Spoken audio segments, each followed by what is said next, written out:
Hey, happy Friday to you. Today is the 29th of April, and you have reached the Friday Funnies.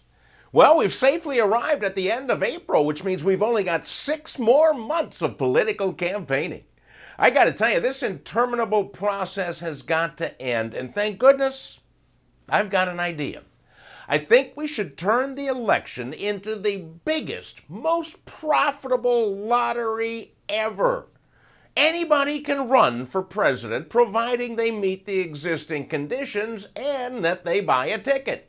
Tickets will cost $500 a piece and you can buy as many as you want.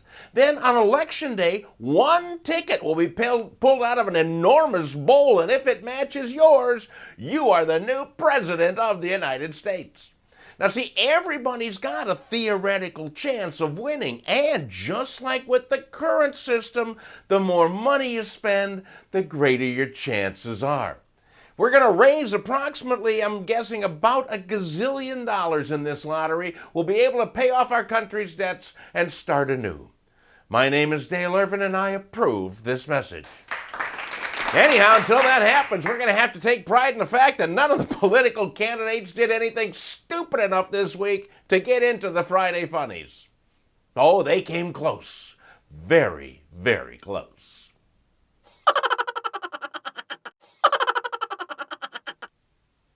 You know, I never viewed beavers as aggressive animals. I pictured them sitting around the dam after a hard day of gnawing, telling jokes, slapping their tails in amusement. Apparently that's not the case, at least not in Daugavpils, Latvia. This is how you spell it. I don't know how to pronounce it. Anyhow, over there in Latvia, a man named Sergey called the Latvian version of 911 this week to report that he was being attacked by a beaver who was holding him hostage. The emergency operator, obviously suspecting a prank call, said in Latvian, "Yeah, I got your beaver right here, pal."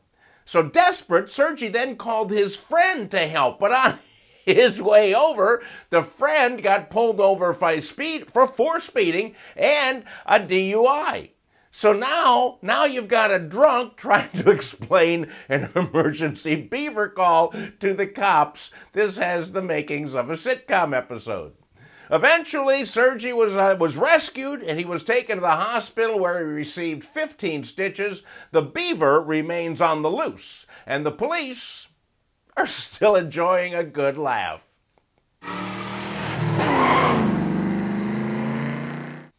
You know, the number one rule in the Robber's Handbook, it's available 1995, but what do you care? You're going to steal it, is to always get rid of the evidence. Number one rule, get rid of the evidence. That's what a thief in Longview, Texas tried to do, but it didn't quite work out as planned.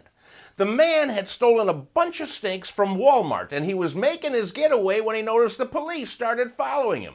So he sped up to 100 miles an hour and began throwing evidence, i.e. steaks, out the window.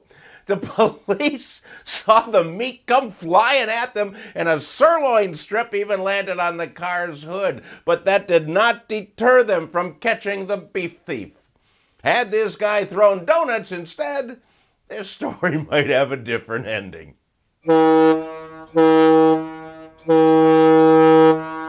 In the Netherlands, Johan Huybers built a life-size replica of Noah's Ark based on biblical measurements. He got out his cubit ruler and he built the Ark. He did this in 2012, but this week he announced that he's going to take the Ark to sea. Now, this boat is described as being larger than a football field with a capacity for 5,000 people. Ironically, no pets. The cruise is going to sail from the Netherlands to Brazil and tour South America before going through the canal and up the west coast of the U.S. Now, I couldn't find any information about the accommodations on board. I assume everybody gets their own stall. And the rates, of course, are based on double occupancy.